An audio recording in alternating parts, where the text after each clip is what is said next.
Well, how about this? Texas Republicans have passed a bill shredding the public school curriculum in their state, removing the requirement that students be taught about things like the I Have a Dream speech, Susan B. Anthony, Cesar Chavez, Native American history, and pretty much anything not all root-tootin' white manny, which isn't entirely true. Historical white men are affected as well, namely the worst ones to ever live. The bill also removes the requirement that students be taught the history of white supremacy, including slavery, the Klan, and how those things are morally wrong. Ah, yes, implying that slavery might not have been wrong. Classic Party of Lincoln, am I right? Also, Texas, what's left to teach? It's just going to be 12 straight years of the Alamo and 90s Cowboys facts. Also, speaking of Cowboys facts, if you remove all the Native Americans from history, who are the heroes of all your stories going to shoot in the back? Didn't think about that, did you? This is some real rodeo clown shit here.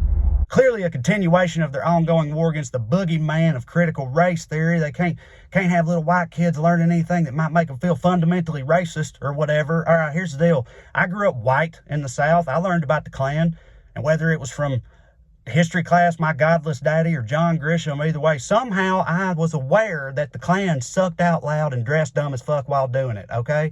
And yeah, all the cross burnings and the lynchings made me pretty uncomfortable. They're supposed to. But I never felt personally offended by learning any of that, probably on account of I'm not in the Klan.